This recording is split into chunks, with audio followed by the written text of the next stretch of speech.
দেখছেন BNA news, সবার সাথে সবার পাশে। পথ দুর্ঘটনায় বাইক আরোহীর মৃত্যু ঘিরে রণক্ষেত্র অশোকনগর। পথ দুর্ঘটনায় মৃত্যু হলো এক বাইক আরোহীর, আর তা ঘিরে রণক্ষেত্রের চেহারা নিল উত্তর 24 পরগনা অশোকনগর। উত্তেজিত জনতা একটি সরকারি বাসে ভাঙচুর চালায়। এরই প্রতিবাদে হাবড়া নৈহাটি রোড অবরোধ করে প্রায় 7 ঘন্টা ধরে বিক্ষোভ দেখায় এলাকাবাসী। অশোকনগর থানার বিশাল পুলিশ বাহিনী ঘটনাস্থলে এসে র্যাব মোতায়েন করে এবং উত্তেজিত জনতার উপরে লাঠিচার্জ করে হটিয়ে দেয়। স্থানীয় সূত্র জানা যায়, অশোকনগরের জিরাট রোড ধরে এক যুবক বাইক নিয়ে যাচ্ছিল। সেই সময় গ্যাস সিলিন্ডার ভর্তি একটি 10 টাকার ট্রাক দ্রুত গতিতে এসে পিছন থেকে ওই বাইক আরোহীকে ধাক্কা মারে। বাইক থেকে ছিটকে পড়ে ঘটনাস্থলে মৃত্যু হয় ওই যুবকের। মৃত যুবকের নাম সাইফুদ্দিন মণ্ডল। এই ঘটনার পরে অগ্নিগর্ভ হয়ে ওঠে গোটা এলাকা।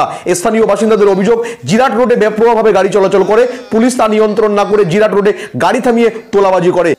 এদিন সকালে সিলিন্ডার ভর্তি ওই ট্রাকটিকে পুলিশ তোলা নেওয়ার জন্য দাঁড় করানোর চেষ্টা করে, কিন্তু ট্রাকটি দ্রুত গতিতে পালিয়ে যাওয়ার চেষ্টা করে, আর সেই সময় ওই বাইক আরোহীকে ধাক্কা মারে। ঘটনাস্থলে যুবকের মৃত্যু হয়। মৃতদেহ আটকে রেখে প্রায় 3.5 ঘন্টা বিক্ষোভ চলে। এরপরে খবর পেয়ে ঘটনাস্থলে পৌঁছায় অশোকনগর থানার পুলিশ। পুলিশ এসে প্রথম পর্যায়ে অবরোধ তুলতে ব্যর্থ হয়। প্রায় 7 ঘন্টা অবরোধ চলে। শেষ পর্যায়ে ঘটনাস্থলে র্যাব মোতায়েন করে উত্তেজিত জনতার উপরে লাঠিচার্জ করে পুলিশ অবরোধ ছত্রভঙ্গ করে দেয়। এই ঘটনায় পুলিশ 4 জনকে আটক করেছে। ঘটনার জেরে গোটা এলাকায় তীব্র উত্তেজনা ছড়িয়ে পড়ে। গ্যাস মেরে লাভ নেই, বেকার নষ্ট করা ওঠাছে।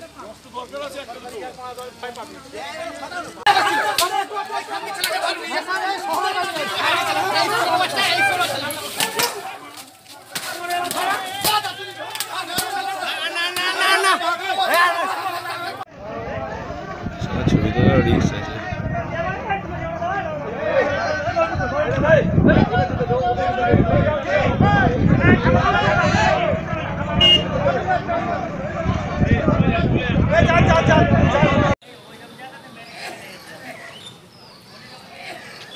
অশোকনগর থেকে অভিরূপ চক্রবর্তীর রিপোর্ট, বিএনএ নিউজ, উত্তর 24 পরগনা।